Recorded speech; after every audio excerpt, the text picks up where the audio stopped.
Hello everyone, welcome to Rubisco medical library. और आज के लेक्चर में जो टॉपिक अपन पढ़ने वाले हैं वो है gross and microscopic features of tumours.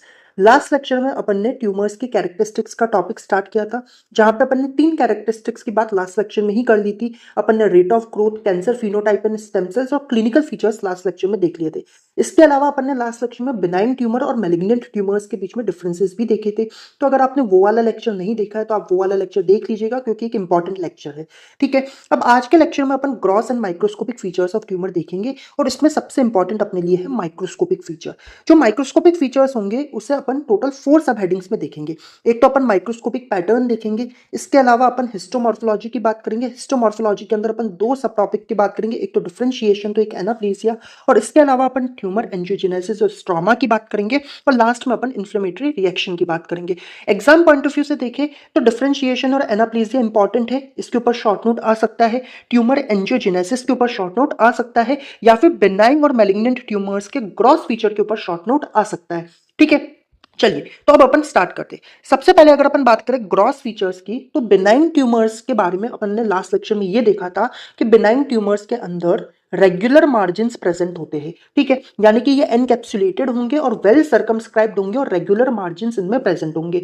और बिनाइन ट्यूमर्स जो होते हैं वो जनरली स्फेरिकल या फिर ओवल शेप के होते हैं। इसके अलावा फ्रीली मूवेबल होते हैं, फर्म एंड यूनिफॉर्म होते हैं। ये बिनाइन ट्यूमर्स की ग्रॉस फीचर्स की बात अपन ने करी। इसके अलावा फर्स्ट लेक्चर में अपन ने ये देखा था कि चाहे बिनाइन ट्यूमर हो या फिर चाहे मैलिग्नेंट ट्यूमर हो, दोनों को ही अपन टिश्यू ऑफ ओरिजिन के ब्याह पे, हिस्टोजेनेसिस के ब्याह पे दो फर्दर कैटेगरी में डिवाइड कर सकते हैं। बिनाइन ट्यूमर में भी हो सकता है कि वो एपिथेलियल ओरिजिन का बिनाइन ट्यूमर हो, या हो सकता है मीजनकाइमल ओरिजिन का बिनाइन ट्यूमर हो। वैसे ही मैलिग्नेंट ट्यूमर में भी हो सकता है कि वो एपिथेलियल ओरिजिन का मैलिग्नेंट ट्यूमर हो, या हो सकता है कि मीजनकाइमल ओरिजिन का मैलिग्नेंट ट्यूमर हो। ठीक है, तो अगर अपन बात करें बिनाइन ट्यूमर जो कि एपिथेलियल ओरिजिन का होगा, उसका एग्जांपल है फाइब्रो एडिनोमा ऑफ ब्रेस्ट। तो वहीं अगर अपन बात करें बिनाइन ट्यूमर जो कि मीजनकाइमल ओरिजिन का होगा, उसका एग्जांपल है लियोमायोमा ऑफ यूट्रस। ठीक है, तो वहीं अगर अपन बात करें अब मैलिग्नेंट ट्यूमर के ग्रॉस फीचर्स की, तो अपन ने बोला था कि मैलिग्नेंट ट्यूमर्स जो होते हैं उनके अंदर इररेगुलर बाउंड्रीज देखने को मिलेगी। क्या देखने को मिलेगी? इररेगुलर बाउंड्रीज इनमें देखने को मिलेगी। और मैलिग्नेंट ट्यूमर्स होंगे वो पुअरली सर्कमस्क्राइब्ड होंगे। और मैलिग्नेंट ट्यूमर्स के अंदर सेकेंडरी चेंजेस जो होते हैं, जैसे कि अल्सरेशन हो गया, हेमरेजेस हो गए, वो सेकेंडरी चेंजेस ज्यादा अपने को मैलिग्नेंट ट्यूमर्स में देखने को मिलते हैं, वो ज्यादा कॉमन मैलिग्नेंट ट्यूमर्स में होते हैं। ठीक है, इसके अलावा मैलिग्नेंट ट्यूमर भी हो सकता है कि एपिथेलियल ओरिजिन का हो, या हो सकता है मीजनकाइमल ओरिजिन का हो। जो एपिथेलियल ओरिजिन का मैलिग्नेंट ट्यूमर होता है इसे कार्सिनोमा कहा जाता है। तो जो मीजनकाइमल ओरिजिन का मैलिग्नेंट ट्यूमर होता है उसे सार्कोमा कहा जाता है। ठीक है, तो अगर कार्सिनोमा के अपीयरेंस की बात करें तो कार्सिनोमा का अपीयरेंस होगा firm appearance. This is important कि कार्सिनोमा का अपीयरेंस फर्म होता है, ये आपको याद रखना है। एग्जांपल के तौर पे डक्ट कार्सिनोमा ऑफ ब्रेस्ट। तो वहीं अगर अपन बात करें सार्कोमा की, तो सार्कोमा का appearance fish flash like consistency उसमें देखने को मिलती है। ये भी आपको याद रखना है कि सार्कोमा के अंदर क्या देखने को मिलेगा, एक कैसा अपीयरेंस होगा, तो फिश फ्लैश लाइक कंसिस्टेंसी जैसा उसका अपीयरेंस होगा। उसके अलावा एग्जाम्पल में आएगा लियोमायो सार्कोमा। एग्जाम्पल में आएगा लियोमायो सार्कोमा। ठीक है, अब देखिए यहाँ पे ये दो डायग्राम दे रखे हैं। ठीक है, ये डायग्राम्स आज के लेक्चर के एंड में जब अपन सब पढ़ लेंगे उसके बाद मैं आपको बताऊंगा, तो आपको समझ आएगा। यहाँ पे आप ये दो डायग्राम जो ग्रॉस फीचर वाले हैं वो आप देखिएगा। इधर की तरफ बिनाइन ट्यूमर का एक डायग्राम दे रखा है, तो आप इजीली देख सकते हैं कि यहाँ पे एक सर्कमस्क्राइब्ड मार्जिन अपने को बिनाइन ट्यूमर में देखने को मिलेगी, और ये ट्यूमर जो है एनकैप्सुलेटेड ट्यूमर होता है। तो वहीं मैलिग्नेंट ट्यूमर की बात करें तो इसमें इररेगुलर बाउंड्रीज देखने को मिलेगी, इररेगुलर मार्जिन देखने को मिलेगा। ये आप देख सकते हैं यहाँ पे इररेगुलर मार्जिन है, और साथ में एक इन्वेडिव बॉर्डर है, क्योंकि मैलिग्नेंट ट्यूमर जो होता है वो इन्वेजन शो करता है। तीन कैरेक्टरिस्टिक फीचर जो कि मैलिग्नेंट ट्यूमर्स में देखने को मिलते हैं, उसमें एक तो इन्वेजन होता है, एक एनाप्लेसिया होता है, और एक अपने को पता है मेटास्टेसिस होता है। इसकी बात भी अपन लास्ट लेक्चर में कर चुके हैं। ठीक है, तो ये तो अपन ने बात करी gross features of benign and malignant tumours की। नेक्स्ट अपन अब बात करेंगे माइक्रोस्कोपिक फीचर्स की। माइक्रोस्कोपिक फीचर्स की, अब देखिए माइक्रोस्कोपिक फीचर पहले अपन बोल चुके हैं, टोटल 4 सब हेडिंग्स में अपन पढ़ेंगे। Microscopic pattern, histomorphology of neoplastic cell, जहां पे अपन डिफरेंशिएशन और एनाप्लेसिया की बात करेंगे, ट्यूमर एंजियोजेनेसिस एंड स्ट्रोमा, और इसके अलावा इन्फ्लेमेटरी रिएक्शन। तो एक एक करके बात करते हैं। सबसे पहले अपन बात करते हैं यहाँ पे माइक्रोस्कोपिक पैटर्न की। माइक्रोस्कोपिक पैटर्न की अपन बात करते हैं, और देखिए माइक्रोस्कोपिक पैटर्न में अभी तक अपन ने क्या क्या कहा कि ट्यूमर के अंदर या तो एपिथेलियल सेल हो सकती है, या मीजनकाइमल सेल हो सकती है, या फिर हो सकता है कि एपिथेलियल और मीजनकाइमल दोनों का कॉम्बिनेशन प्रेजेंट हो। अगर एपिथेलियल सेल्स प्रेजेंट होगी किसी एपिथेलियल ट्यूमर के अंदर, तो वो एपिथेलियल सेल्स जो है वो एसिनाई के फॉर्म में प्रेजेंट हो सकती है, कॉलम्स के फॉर्म में प्रेजेंट हो सकती है, कॉर्ड्स की फॉर्म में प्रेजेंट हो सकती है, या शीट्स की फॉर्म में प्रेजेंट हो सकती है। यानी कि एपिथेलियल सेल्स के कॉलम्स हो सकते हैं, या हो सकता है कि एपिथेलियल सेल्स की कॉर्ड्स हो, या हो सकता है कि एपिथेलियल सेल्स की शीट बनी हुई हो और उनका फिर अरेंजमेंट हुआ हुआ रहे, या तो सॉलिड पैटर्न में उनका अरेंजमेंट हो, या फिर हो सकता है पेपिलरी पैटर्न में उनका अरेंजमेंट हुआ हुआ रहे। तो वहीं अगर अपन बात करें मैलिग्नेंट ट्यूमर्स की, तो मैलिग्नेंट ट्यूमर्स के अंदर स्पिंडल सेल्स प्रेजेंट होती है, स्पिंडल ट्यूमर सेल्स इनमें देखने को मिलेगी। और ये जो स्पिंडल ट्यूमर सेल्स है इनका अरेंजमेंट भी फिर हो सकता है या तो बंडल्स के फॉर्म में इनका अरेंजमेंट हुआ हुआ रहे, या हो सकता है कि फेसिकल्स के फॉर्म में अरेंजमेंट हुआ हुआ रहे, या हो सकता है वर्ल्स के फॉर्म में इनका अरेंजमेंट हुआ हुआ रहे। किनका? मैलिग्नेंट ट्यूमर के अंदर जो स्पिंडल ट्यूमर सेल्स होती है उनका अरेंजमेंट इनमें से कुछ हो सकता है। तो वहीं अगर अपन बात करें ऐसे ट्यूमर जिसके अंदर एपिथेलियल सेल्स भी और मेसेनकाइमल सेल्स भी देखने को मिल रही है, ऐसे पैटर्न को अपन कहते हैं मिक्स्ड पैटर्न। क्या कहते हैं? Mixed pattern. और ऐसा मिक्स्ड पैटर्न अपने को देखने को मिल सकता है टेरेटोमास के अंदर, अपने को देखने को मिल सकता है। ये अपन ऑलरेडी पढ़ चुके हैं कि टेरेटोमास क्या होते हैं। उसके अलावा ये पैटर्न अपने को देखने को मिल सकता है प्लियोमॉर्फिक एडिनोमा के अंदर, अपने को ये पैटर्न देखने को मिल सकता है। प्लियोमॉर्फिक एडिनोमा में भी ये पैटर्न देखने को मिल सकता है। तो ये अपन ने बात करी माइक्रोस्कोपिक पैटर्न की। सेकंड अपन अब बात करेंगे हिस्टोमॉर्फोलॉजी ऑफ न्यूप्लास्टिक सेल, जिसमें अपन बात करेंगे सबसे पहले डिफरेंशिएशन की। ठीक है, ठीक है। डिफरेंशिएशन लास्ट लेक्चर में भी मैंने आपको बताया था कि कोई भी ट्यूमर सेल नॉर्मल सेल के टुवर्ड्स कितनी स्ट्रक्चरल और फंक्शनल रिजेंबलेंस रख रही है, यानी कोई भी ट्यूमर सेल नॉर्मल सेल के कितनी सिमिलर है स्ट्रक्चर के बिहाफ पे भी और फंक्शन के बिहाफ पे भी, उसको अपन कहते हैं डिफरेंशिएशन। अब खुद सोचो, अगर कोई ट्यूमर सेल नॉर्मल सेल के टुवर्ड्स ज्यादा रिजेंबलेंस रख रहा है तो वो ट्यूमर सेल कम हार्मफुल होगी, ऑब्वियस बात है, क्योंकि वो तो नॉर्मल सेल के जैसी ही होगी। यानी कि जो वेल डिफरेंशिएटेड ट्यूमर्स होंगे, वो लेस हार्मफुल होंगे। ठीक है, इतना अपने को समझ आता है। इनके एग्जांपल में क्या आ सकता है? बिनाइन ट्यूमर्स आ सकते हैं। इसके अलावा लो ग्रेड के जो मैलिग्नेंट ट्यूमर्स होते हैं वो आ सकते हैं, लो ग्रेड के मैलिग्नेंट ट्यूमर्स आ सकते हैं जो कि वेल डिफरेंशिएटेड होंगे। तो वहीं अगर कोई ट्यूमर सेल या कोई ट्यूमर पुअरली डिफरेंशिएटेड होगा, यानी कि वो नॉर्मल सेल के टुवर्ड्स कम स्ट्रक्चरल और फंक्शनल रिजेंबलेंस रख रहा है, वो नॉर्मल सेल के जैसा नहीं है, तो वो ट्यूमर ज्यादा हार्मफुल होगा। इसके एग्जाम्पल में क्या आएगा? मैलिग्नेंट ट्यूमर्स आएंगे। हाई ग्रेड के जो मैलिग्नेंट ट्यूमर्स होते हैं वो इसमें आएंगे। इतना आपको समझ आया? ठीक है, तो ये तो अपने को पता है कि लास्ट लेक्चर में अपन ने देख लिया। लेकिन अब सवाल उठता है कि भाई एनाप्लेजिया क्या होता है? एनाप्लेजिया क्या होता है? अब देखो, सीधी सीधी बात मैं बोलूं तो anaplasia is inversely proportional to differentiation, यानी कि lack of differentiation is called as एनाप्लेजिया।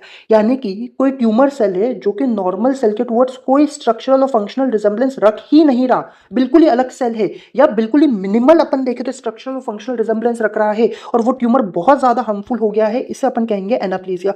और अभी अपन ऊपर देख चुके हैं कि भाई अपने को ज्यादा हार्मफुल ट्यूमर कौन से देखने को मिलेंगे? मैलिग्नेंट ट्यूमर्स देखने को मिलेंगे। तो ऑब्वियस बात है कि मैलिग्नेंट ट्यूमर्स के अंदर ही एनाप्लेजिया देखने को मिलेगा, बिनाइन ट्यूमर्स में नहीं देखने को मिलेगा। क्यों नहीं देखने को मिलेगा? क्योंकि बिनाइन ट्यूमर्स जो होते हैं वो वेल डिफरेंशिएटेड होते हैं, इस वजह से उनमें एनाप्लेजिया नहीं देखने को मिलेगा। तो मैलिग्नेंट ट्यूमर्स जो होते हैं वो पुअरली डिफरेंशिएटेड होते हैं, इसलिए इनमें एनाप्लेजिया देखने को मिलेगा। ठीक है, तो एनाप्लेजिया अपन कह सकते हैं कि एक तरीके का कैरेक्टरिस्टिक फीचर होगा मैलिग्नेंट ट्यूमर्स का। हाँ कि ना? बिल्कुल हाँ। और एनाप्लेजिया क्या है? इनवर्सली प्रोपोर्शनल टू डिफरेंशिएशन है। अब देखो, एनाप्लेजिया की वजह से सेल के अंदर बहुत से मॉर्फोलॉजिकल और स्ट्रक्चरल चेंजेस देखने को मिलेंगे। क्यों? क्योंकि जो ट्यूमर सेल है वो नॉर्मल सेल के जैसी नहीं है, ना तो स्ट्रक्चर के अंदर ना फंक्शन के अंदर। तो ऑब्वियस बात है कि स्ट्रक्चरल चेंजेस यानी कि मॉर्फोलॉजिकल चेंजेस भी देखने को मिलेंगे, तो फंक्शनल चेंजेस भी देखने को मिलेंगे। अब वो चेंजेस क्या क्या हो सकते हैं वो आप इस डायग्राम में देखेंगे। इधर की तरफ आप देखिएगा, ये देखिए ये डायग्राम। वैसे तो आपको मैंने इसमें जो जो चीजें लिखी हुई है ज्यादातर चीजें मैं आपको लास्ट लेक्चर में ही बता चुका हूं, यहाँ पे मैं बस डायग्राम से बताना चाहता हूं। देखिए, नॉर्मल सेल्स में क्या होगा? बेसल पोलैरिटी देखने को मिलेगी, यानी कि एपिथेलियल सेल्स का जो न्यूक्लियस होता है वो बेसमेंट मेम्ब्रेन के अलोंग प्रेजेंट होता है। ये देखिए, बेसमेंट मेम्ब्रेन के अलोंग प्रेजेंट है। ये बेसल पोलैरिटी नॉर्मल सेल्स में प्रेजेंट होती है।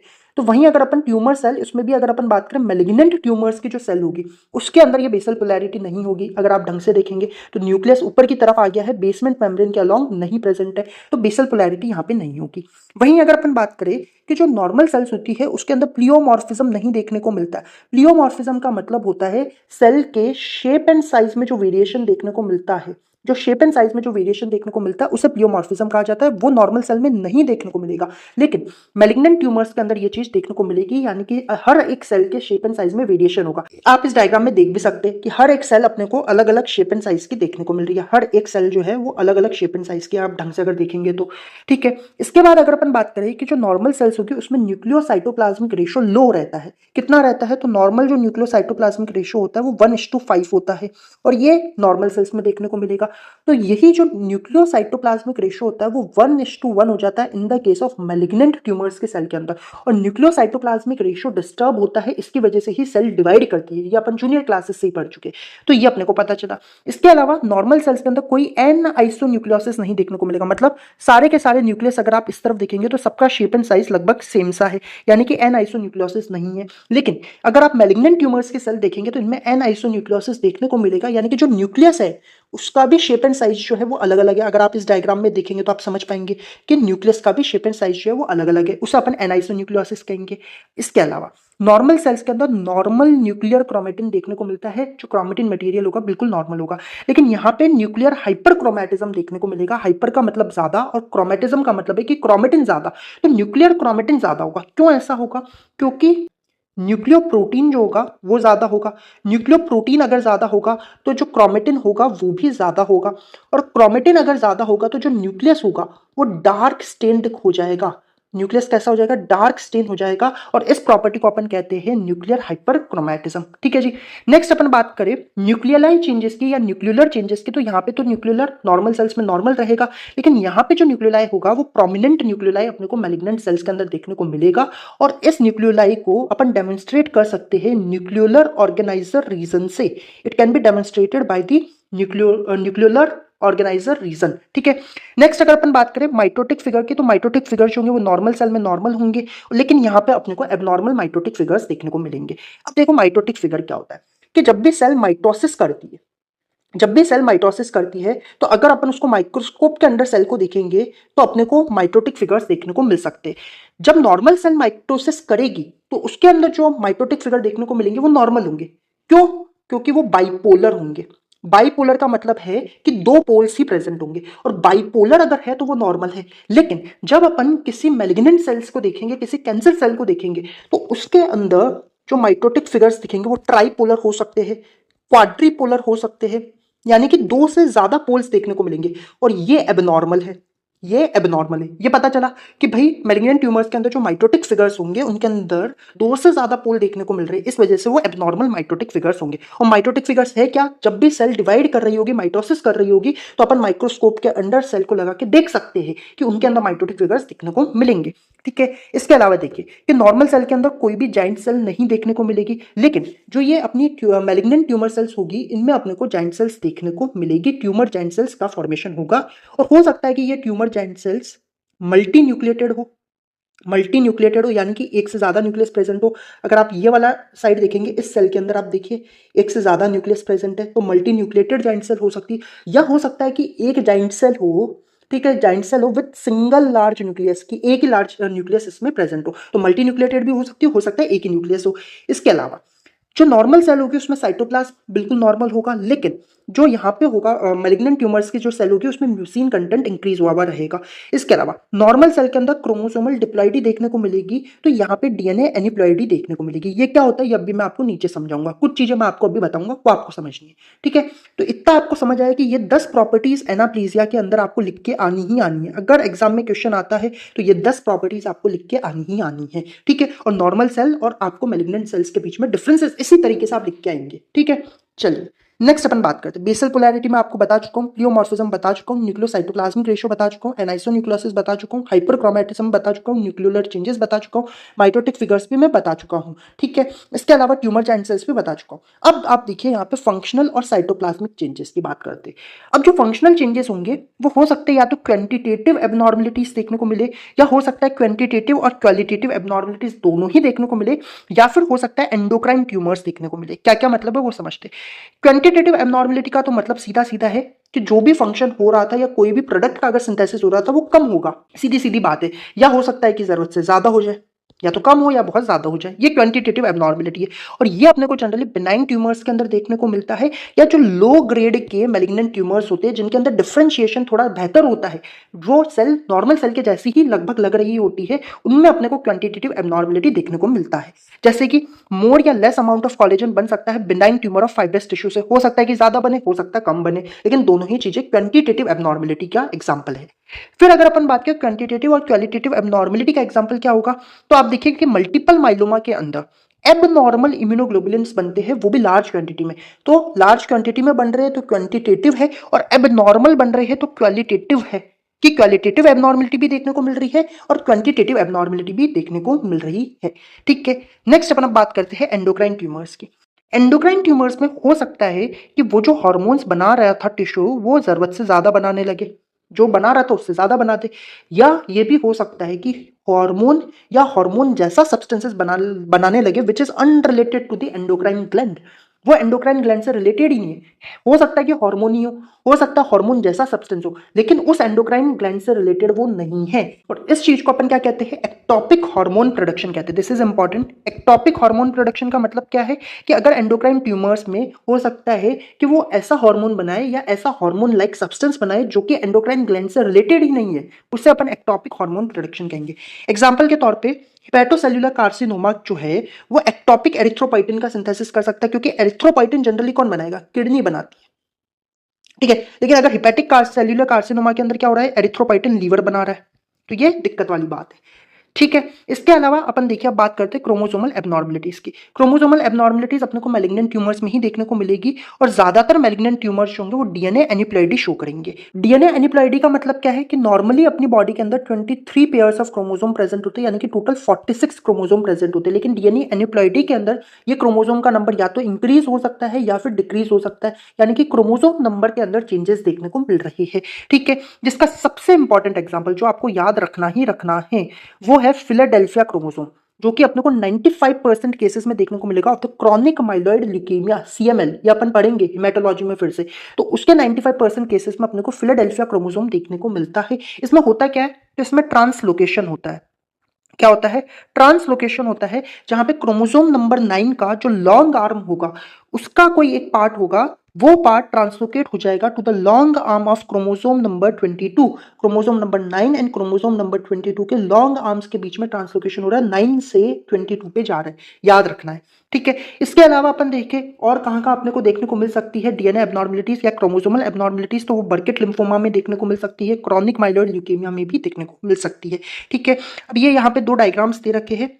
इधर की तरफ अगर आप देखेंगे तो न्यूक्लियर फीचर्स आपको मैलिग्नेंट सेल्स के अंदर देखने को मिलेंगे, जहां पे न्यूक्लियोसाइटोप्लाज्मिक रेशियो इंक्रीज हो रखा है, माइटोसिस यहाँ पे एबनॉर्मल होगा, न्यूक्लियर हाइपरक्रोमैटिज्म देखो, डार्क स्टेनिंग यहाँ पे देखने को मिलेगी, एन आइसोन्यूक्लियोसिस देखने को मिलेगा, मतलब जो न्यूक्लियस है उसका शेप एंड साइज के अंदर वेरिएशन देखने को मिलेगा, प्रोमिनेंट न्यूक्लियोलाई देखने को मिलेगा, जिसको अपन डेमोन्स्ट्रेट कर सकते हैं न्यूक्लियर ऑर्गेनाइजर रीजन से, और प्लियोमॉर्फिज्म देखने को मिल रहा है, मतलब सेल के शेप एंड साइज में वेरिएशन देखने को मिलेगा। और ये डायग्राम अगर आप देखेंगे तो स्टार्टिंग वाला जो है वो बाइपोलर माइटोसिस है, यानी कि नॉर्मल कंडीशन है, उसके बाद एबनॉर्मल माइटोसिस के एग्जांपल बता रखे हैं। ठीक है, तो ये अपन ने बात करी डिफरेंशिएशन एंड एनाप्लेसिया। नेक्स्ट अपन अब बात करेंगे ट्यूमर एंजियोजेनेसिस की। किसकी, ट्यूमर एंजियोजेनेसिस की। अब ट्यूमर एंजियोजेनेसिस समझने से पहले अपन ने जो फर्स्ट लेक्चर देखा था उसमें अपन ने कहा था कि किसी भी ट्यूमर के अंदर दो कंपोनेंट होते हैं, एक तो पेरेन्काइमा होता है, ठीक है, और एक स्ट्रोमा वाला पार्ट होता है। जो पेरेन्काइमा होता है वो एक्चुअल ट्यूमर सेल्स जो डिवाइड कर रही है वो होता है, और स्ट्रोमा जो होता है वो सपोर्टिंग फ्रेमवर्क प्रोवाइड करता है टू द पेरेन्काइमल सेल्स। तो अपन कह सकते हैं कि जो ये कनेक्टिव टिश्यू यानी कि जो स्ट्रोमा वाला पार्ट बना रहा है, ये कनेक्टिव टिश्यू जो है वो सपोर्टिंग फ्रेमवर्क प्रोवाइड करता है पेरेन्काइमल ट्यूमर सेल्स को, ताकि वो पेरेन्काइमल ट्यूमर सेल्स अपना नरिशमेंट प्रोवाइड कर पाए, वो अपना नरिशमेंट ले पाए। ठीक है, नरिशमेंट के लिए क्या चाहिएगा, ब्लड चाहिएगा, क्योंकि जो भी न्यूट्रिशन आएगा वो तो ब्लड के थ्रू आएगा। तो जो ट्यूमर सेल होगी उसके सराउंडिंग में एक न्यू ब्लड वेसल का या एक न्यू सर्कुलेशन का फॉर्मेशन होता है from the pre existing blood vessel, यानी कि जो ऑलरेडी ब्लड वेसल्स है इनसे नई ब्लड वेसल्स बनती है। ठीक है, और क्यों बन रही है, ताकि ट्यूमर सेल्स को न्यूट्रिशन मिल पाए। इस प्रोसेस को ही ट्यूमर एंजियोजेनेसिस कहा जाता है। क्या कहा जाता है, ट्यूमर एंजियोजेनेसिस कहा जाता है। ठीक है, अब ध्यान से समझिएगा कि दो पॉसिबिलिटी हो सकती है, या तो ट्यूमर एंजियोजेनेसिस जो है बिल्कुल अच्छे से हो जाए, या हो सकता है कि ट्यूमर एंजियोजेनेसिस हो ही ना, या हो सकता है बहुत कम हो। तो दोनों केस में क्या क्या हो सकता है। अगर ट्यूमर एंजियोजेनेसिस बहुत अच्छे से हुआ तो क्या होगा, तो उसको आप समझिए ध्यान से कि सपोज यहाँ पे अपन कह रहे हैं बहुत सारी ट्यूमर सेल्स है और ये ट्यूमर सेल्स के सराउंडिंग में नई ब्लड वेसल्स का फॉर्मेशन हो गया। नई ब्लड वेसल्स का फॉर्मेशन हो गया। अगर नई ब्लड वेसल्स का फॉर्मेशन हो गया तो यहाँ पे अपन कह सकते हैं कि जो माइक्रोवेस्कुलर डेंसिटी है, जो माइक्रोवेस्कुलर डेंसिटी है वो इंक्रीज हुई भी रहेगी, हाँ कि ना, कि यहाँ पे जो माइक्रोवेस्कुलर डेंसिटी मतलब जो वेस्कुलरिटी है वो इंक्रीज हुई भी रहेगी। क्यों? क्योंकि यहाँ पे नई ब्लड वेसल बनी है तो ज्यादा वेस्कुलरिटी देखने को मिलेगी। लेकिन यही अगर अपन देखें कि यहाँ पे ट्यूमर एंजियोजेनेसिस नहीं हुआ या कम हुआ है तो उस केस में क्या होगा। उस केस में फिर से समझो कि ये अपने ट्यूमर सेल्स है जो लगातार डिवाइड कर रही है, डिवाइड कर रही है, डिवाइड कर रही है, डिवाइड कर रही है। ठीक है, अब देखो ध्यान से समझना कि अपन ने कहा कि या तो हुआ ही नहीं है या बहुत कम हुआ है, तो ये समझो बहुत कम अपन कह रहे हैं कि ट्यूमर एंजियोजेनेसिस हुआ है, मतलब ब्लड वेसल्स बहुत कम बनी है। अगर ब्लड वेसल्स बहुत कम बनी है तो न्यूट्रिशन भी कम ही आएगा और ये न्यूट्रिशन जो है वो इन पेरिफेरल सेल्स को मिल जाएगा, हाँ कि ना। जो साइड वाली सेल्स होगी उनको न्यूट्रिशन मिल जाएगा, लेकिन जो सेंटर वाली सेल्स होगी उनको न्यूट्रिशन नहीं मिलेगा, वहां तक ब्लड पहुंच ही नहीं पाएगा। मतलब ये जो सेंटर वाला जोन है इसमें इश्कीमिया डेवलप होगा, हाँ कि ना। इतना समझ आया क्यों डेवलप हो रहा है, क्योंकि ट्यूमर एंजियोजेनेसिस सही से नहीं हुआ तो साइड में है ही नहीं ब्लड वेसल्स, तो साइड में ब्लड वेसल्स नहीं है तो ये ब्लड पेरिफेरल सेल्स को तो मिल जाएगा, न्यूट्रिशन पेरिफेरल सेल्स को तो मिल जाएगा, लेकिन सेंटर में न्यूट्रिशन नहीं पहुंचेगा, ब्लड नहीं पहुंचेगा, इश्कीमिया डेवलप करेगा और इस इश्कीमिया की वजह से इश्केमिक नेक्रोसिस देखने को मिलेगा।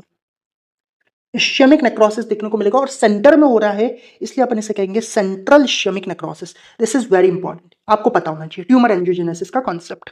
नेक्स्ट अपन अब बात करेंगे ट्यूमर स्ट्रोमा की। देखिए ट्यूमर स्ट्रोमा की अगर अपन बात करें तो ट्यूमर स्ट्रोमा के बिहाफ पे जो एपिथेलियल ट्यूमर्स होते हैं, एपिथेलियल ट्यूमर्स जो होते हैं उनको फर्दर अपन ने दो कैटेगरी में क्लासिफाई करा हुआ है। देखो ट्यूमर का क्लासिफिकेशन एक तो बिनाइन, एक मैलिग्नेंट। बिनाइन और मैलिग्नेंट को अपन ने हिस्टोजेनेसिस के बिहाफ पे दो कैटेगरी में डिवाइड कर रखा है, एपिथेलियल मीजेनकाइमल, एपिथेलियल मीजेनकाइमल। इसमें भी जो एपिथेलियल ट्यूमर्स है उन्हें अपन ने ट्यूमर स्ट्रोमा के बिहाफ पे फर्दर दो कैटेगरी में डिवाइड कर रखा है। एक तो सीरस टाइप अपन कहेंगे, क्या कहेंगे, सीरस टाइप कहेंगे। तो एक आएगा मेड्यूलरी टाइप या मेड्यूलरी ट्यूमर्स। इनके बीच में डिफरेंसेस अपने को पता होने चाहिए और सिर्फ एपिथेलियल ट्यूमर्स को ही करा है। जो मीजेनकाइमल ट्यूमर्स है उनको अपन ने ट्यूमर स्ट्रोमा के बिहाफ पे दो कैटेगरी में डिवाइड नहीं करा है, सिर्फ एपिथेलियल ट्यूमर्स को करा है। अब इनमें क्या डिफरेंसेस है, कभी कभी ये चीज एग्जाम में आ जाती है, इधर की तरफ आप देखिएगा कि जो आपके सीरस ट्यूमर्स होंगे उसके अंदर फाइब्रस स्ट्रोमा ज्यादा होगा, तो वहीं जो मेड्यूलरी ट्यूमर्स होंगे उनके अंदर स्ट्रोमा कम होगा।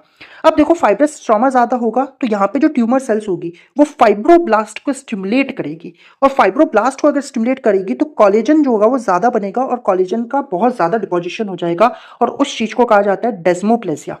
क्या कहते हैं, डेस्मोप्लेसिया, यानी कि फाइब्रोब्लास्ट स्टिमुलेट हुए और बहुत ज्यादा कोलेजन सिंथेसिस हुआ। और ये जो सीरस टाइप के ट्यूमर्स होंगे उनका अपीयरेंस अगर अपन देखें तो हार्ड फर्म ट्यूमर्स ये देखने को मिलेंगे क्योंकि डेंस कनेक्टिव टिश्यू यहाँ पे प्रेजेंट होगा। इसके एग्जांपल में सीरस कार्सिनोमा ऑफ ब्रेस्ट आ सकता है या फिर अपन कहेंगे लाइनेटिस प्लास्टिका ऑफ स्टमक आ सकता है। सीरस कार्सिनोमा ऑफ ब्रेस्ट आपको याद रखना है, ठीक है। तो वहीं अगर अपन बात करें मेड्यूलरी ट्यूमर्स की तो मेड्यूलरी ट्यूमर्स के अंदर अपन कह रहे हैं फाइब्रस स्ट्रोमा कम है, ट्यूमर्स के अंदर ब्रेन लाइक अपीयरेंस होगा, ये याद रखना है कि मेड्यूलरी ट्यूमर्स का अपीयरेंस ब्रेन लाइक होगा। इसके अलावा ये सॉफ्ट फ्लैशी कंसिस्टेंसी इनके अंदर देखने को मिलेगी और एग्जांपल में मेड्यूलरी कार्सिनोमा ऑफ ब्रेस्ट आएंगे, वहां पे सीरस कार्सिनोमा, यहाँ पे मेड्यूलरी कार्सिनोमा ऑफ ब्रेस्ट, ठीक है। और ये जो क्लासिफिकेशन है वो मीजेनकाइमल ट्यूमर्स के ऊपर एप्लीकेबल नहीं है। क्यों? क्योंकि यहाँ पे अपन कह रहे हैं कि जो मीजेनकाइमल ट्यूमर्स होती है वो अपनी कनेक्टिव टिश्यू की जो मैट्रिक्स होती है वो खुद बनाती है, इसलिए। लेकिन मीजेनकाइमल ट्यूमर्स को फर्दर क्लासिफाई किया जा सकता है उस बिहाफ पे जिस टिश्यू से वो रिजेंबल करती है, जिस टिश्यू को वो रिजेंबल करेगी उसके बेसिस पे मीजेनकाइमल ट्यूमर्स का क्लासिफिकेशन किया जाता है, जैसे कि फाइब्रस, एडिपोज, बोन वगैरह वगैरह। अब यहाँ पे दो डायग्राम है, पहला वाला जो डायग्राम है वो आप देखेंगे मेड्यूलरी कार्सिनोमा का डायग्राम है और सेकंड वाला जो है वो सीरस कार्सिनोमा का है। कोई इसको याद रखने की जरूरत नहीं, सिर्फ यहाँ पे दे रखा है, ठीक है। नेक्स्ट अपना बात करेंगे इन्फ्लेमेटरी रिएक्शन की। इन्फ्लेमेटरी रिएक्शन में अपन क्या कह रहे हैं कि भाई जो ट्यूमर है ये एक ट्यूमर बना, बहुत सारी सेल्स का मिलके एक ट्यूमर बना, तो इस ट्यूमर के सराउंडिंग के अंदर अपने को इन्फ्लेमेशन देखने को मिल सकता है। क्यों देखने को मिल सकता है? क्योंकि कैंसर के अंदर अल्सरेशन हो सकता है। अपन ने बोला था सेकेंडरी चेंजेस मैलिग्नेंट ट्यूमर्स में देखने को मिलते हैं जैसे कि अल्सरेशन, तो अल्सरेशन की वजह से अपन देखें तो यहाँ पे इन्फ्लेमेशन देखने को मिल सकता है। और अल्सरेशन क्यों होगा? हो सकता है कोई सेकेंडरी इन्फेक्शन हुआ हो इस वजह से, ठीक है। और ये इन्फ्लेमेशन एक्यूट भी हो सकता है तो क्रॉनिक भी हो सकता है, ठीक है गाइस। तो ये तो ओवरऑल अपन ने सारी बात करी। अब लास्ट में मैं आपको वो जो डायग्राम स्टार्टिंग में जो लेक्चर के अपन ने देखा था वो दिखा रहा हूँ। आपको, ताकि हर एक चीज बहुत अच्छे से समझ आ जाए। ये डायग्राम अब आप देखिएगा, यहाँ पे बिनाइंग एपिथेलियल ट्यूमर दे रखा है, यहाँ पे अपन बात करेंगे नीचे बिनाइंग मेसेनकाइमल ट्यूमर दे रखा है। तो जो बिनाइंग एपिथेलियल ट्यूमर है उसका example fibro adenoma of breast है, देखिए एनकैप्सुलेटेड ट्यूमर है। तो वहीं अगर अपन बात करेंगे बिनाइंग मेसेनकाइमल ट्यूमर के एग्जांपल में लियोमायोमा ऑफ यूट्रस दे रखा है, जिसके अंदर वर्ल्ड पैटर्न आपको देखने को मिलेंगे, है ना। यहाँ पे आप देखिए बिनाइंग फाइब्रोब्लास्ट दे रखी है, सेंटर के अंदर यहाँ पे इधर हाइलिन चेंज दे बता रखा है। तो वहीं अगर अपन बात करेंगे मैलिग्नेंट एपिथेलियल ट्यूमर्स की, तो इसके एग्जाम्पल में है डक्ट कार्सिनोमा ऑफ ब्रेस्ट। यहाँ पे आप देखेंगे स्ट्रोमल इन्वेजन हो रखा है, क्योंकि malignant tumour cells invasion show करती है। तो वहीं अगर अपन मैलिग्नेंट मीजनकाइमल ट्यूमर्स की बात करें, जैसे अपन सार्कोमा कहते हैं, एग्जाम्पल में लियोमायोसार्कोमा आएगा। और ये लियोमायोसार्कोमा के अंदर आप देख सकते हैं प्लियोमॉर्फिज्म देखने को मिलेगा, क्योंकि मैलिग्नेंट ट्यूमर्स में ही देखने को मिलता है प्लियोमॉर्फिज्म। माइटोटिक फिगर्स आपको देखने को मिलेंगे, ट्यूमर जाइंट सेल्स देखने को मिलेगी, और बहुत सारे न्यूक्लियस देखने को मिल रहे हैं, मतलब मल्टी न्यूक्लिएटेड जाइंट सेल इस डायग्राम में बता रखी है, ठीक है। और इसके अलावा हाइपरक्रोमेटिक न्यूक्लियस देखने को मिलेगा। इसीलिए मैं ये डायग्राम लास्ट में बता रहा हूँ, क्योंकि अपन ने अब सब कुछ समझ लिया है, इन टर्मिनोलॉजीज का मतलब अब आपको पता है। So guys, that was all about today's lecture. If you found this lecture useful and helpful, then do like, share and subscribe the channel, and thank you for watching.